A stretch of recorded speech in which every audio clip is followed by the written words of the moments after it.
Ca urmare a reducerilor masive devenite obligatorii la toate capitolele, de când guvernarea de dreapta a închis robinetul risipei banilor publici, compania Tarom a decis să ia măsuri pentru reducerea cheltuielilor.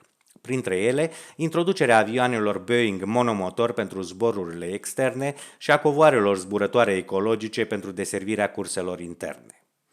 În ceea ce privește zborurile externe, strategii companiei aeronautice din România și-au mascat resorturile deciziei sub forma unei noi strategii ecologice de funcționare în trend cu normativele europene progresiste.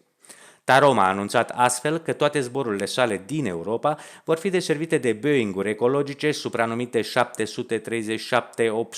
Eco, de 2 ori mai eficiente din punct de vedere energetic, datorită faptului că au cu 50% mai puține motoare decât o aeronavă obișnuită. În plus față de emisiile reduse de carbon, aeronavele 737-800 Eco vor oferi și o călătorie mult mai liniștită pentru pasagerii așezați pe rândurile din dreapta avionului.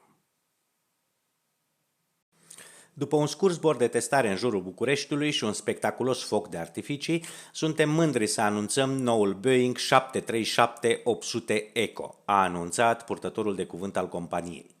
Făcând referire la filmarea mediatizată pe Facebook cu o aeronavă zburând cu un motor în flăcări, același purtător de cuvânt a subliniat un alt avantaj al lansării modelului Eco. Siguranța pasagerilor este pentru noi o prioritate absolută atunci când ne alegem aeronavele. Cu un motor mai puțin, vom înjumătăți și riscurile ca avioanele noastre să ia foc. Pentru zborurile interne, compania Tarom a semnat de curând un acord cu Iranul, care s-a angajat să furnizeze până la sfârșitul anului 946 de covoare zburătoare COMIG-21 și Sukhoi 117, ambele de ultimă generație, apte nu numai să acopere necesarul de deplasări interne, ci să învingă barierele atmosferice și să ajungă înaintea americanilor pe planete precum Pluto, Uranus sau Saturn. Într-un interviu acordat postului de televiziune Al Jazeera, Osama bin Aladin, comandantul forțelor aeriene ale Ayatollahului, a subliniat importanța colaborării cu țara noastră.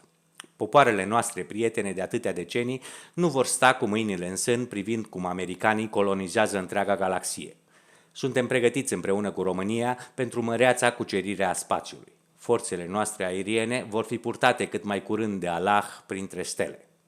În completare, însă mai realist, ministrul transportului Cătălin Drulă a menționat că ambițiile României nu sunt deocamdată intergalactice. Ne mulțumim dacă Dumnezeu o să ne poarte covoarele Tarom fără incidente de la București la Iași, Chișinău sau Suceava ca să acoperim necesarul intern, a declarat acesta. În ceea ce privește extinderea infrastructurii, Tarom a anunțat, pe lângă modernizarea aeroporturilor existente, deschiderea în România de noi aeroporturi. Astfel, pe pășunile adiacente punctelor de interes economic, cum ar fi Strehaia, Ciurea sau Buzescu, s-au înființat piste de aterizare atât pentru zborurile comerciale cât și cele turistice, interne sau internaționale. Întrebat fiind de ce s-au ales tocmai aceste locații, Cătălin Drulă a răspuns evaziv. A fost o decizie managerial-strategică a conducerii Tarom cu care am fost totalmente de acord. Să zicem doar că Tarom le-a ales pe de o parte pentru a fi în acord cu spiritul migrator al populației locale, iar pe de alta pentru a diminua diferențele pe piața aeronautică față de companiile concurente. Misterul din spatele declarațiilor ministrului a rămas neelucidat până astăzi dimineață când presa internațională a anunțat căderea dramatică la bursă a acțiunilor Atlantic Air după ce o aeronavă comercială a companiei, care făcea o escală pe aeroportul din Ciurea, a dispărut fără urmă cu tot cu încărcătură. Imaginile de pe camera de supraveghere a aeroportului nu au nevoie de niciun comentariu.